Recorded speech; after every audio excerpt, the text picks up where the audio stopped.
I'm joined today by Neill Richardson, who's CEO of Titanvolt, driving some of the new initiatives in batteries and energy.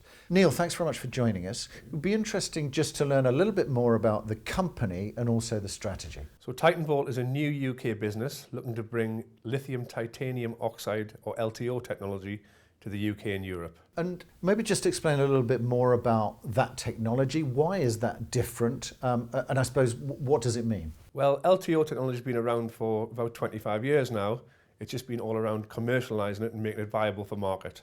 It's got several key attributes that will be suited for the built environment, which include no risk of fire, high depth of discharge, very, very long life, good temperature tolerances, and it's highly recyclable. And let's drill down a little bit into that. I suppose, what's the impact of that in terms of the built environment? On a chemistry level, it's a completely safe technology. It has zero risk of fire, so it's the first battery technology that will have that can enter a building or be in public spaces, so things like mobility are addressed.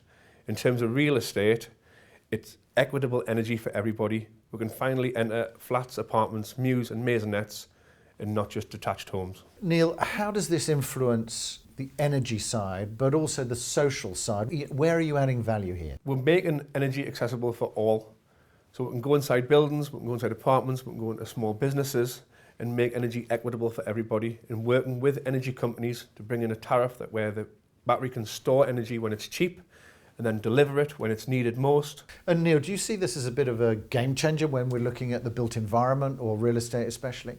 It definitely is a game changer. We've got renewable energy getting installed all over the country in terms of solar power, hydroelectric and wind turbines. And now there's going to be somewhere to put it where you can realise real benefits from inside your house.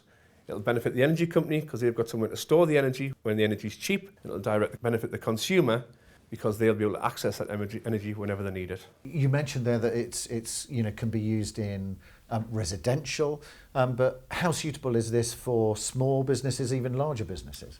We've developed the energy storage system to be modular, so we can stack modules on top of one another up to 25 kilowatt to suit a range of smaller houses and homes, even caravan parks, to all the way up to SMEs and large businesses. Neill, you mentioned sustainability. We've heard a little bit about the environmental side in terms of reduced energy tariffs, those kinds of things.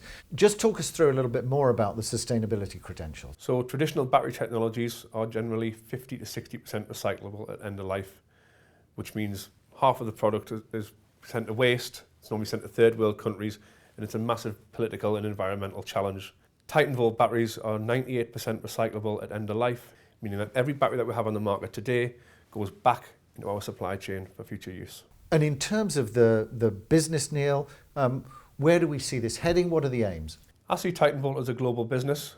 We may be based in the UK at the moment, but the requirement for safe, equitable energy storage is paramount across the world. So we'll start in the UK, prove the model out, move into Europe, and then worldwide. Really interesting to catch up. Thanks very much for joining us, Neill. Thank you very much.